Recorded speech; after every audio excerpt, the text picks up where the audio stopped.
E3 stands for Education Equals Economics, and the intent behind that is to just simply recognize that we are at our best when the entire community is successful, when all of the children have been given the opportunities to fulfill their academic potential. We are in a situation here in Central Texas where almost 1 in 2 of all of our students in public education is low income, and almost 1 in 5 are English language learners. Back in 2008, we received a question from one of our region's foremost community-based organizations focused on college access, College Forward. It said, I think we need to bring the community-based organizations in our region together who work around the issue of high school graduation and college access.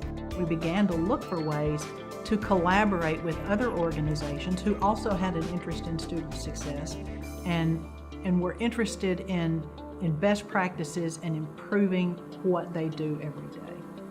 One of the efforts was to found the Austin College Access Network, known as ACAN. The point of this council is to really leverage our expertise in college access and to build relationships that we can leverage.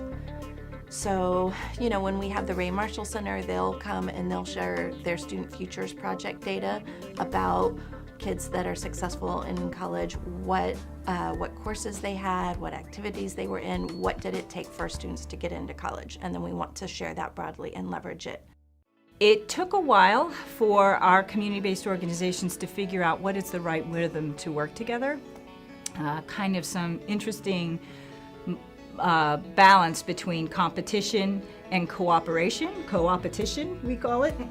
And what we found is that creating a charter that identifies a set of common goals, a shared commitment, and a shared protocol for how to work together was critically important. When we were working on our charter, we spent a good 2 hours crafting a 3-sentence mission statement and really thought about which students are we trying to change. Are we focusing on high school, or can we say secondary years?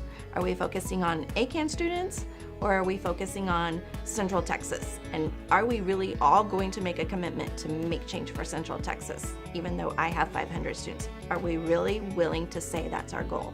That was really hard, but we did it, and we that was the critical first step to get the whole ball rolling for identifying our strategic priorities of how we would work together and what we would do and how we would measure success. Since 2005, the enrollment increase for our low-income student populations has increased from 38% to 49%.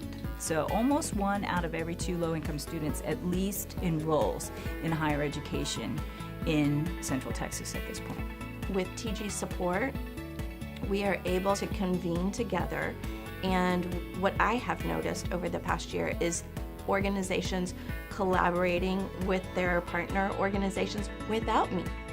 And so we've not only developed some sort of pipeline, if you will, a pipeline of supporting ACAN students, but we're able to focus on mission. Each organization is really focusing on their mission in a new way and trusting the other organization to take care of needs that they know they cannot fulfill. Over 7,000 students are now part of Austin College Access Network.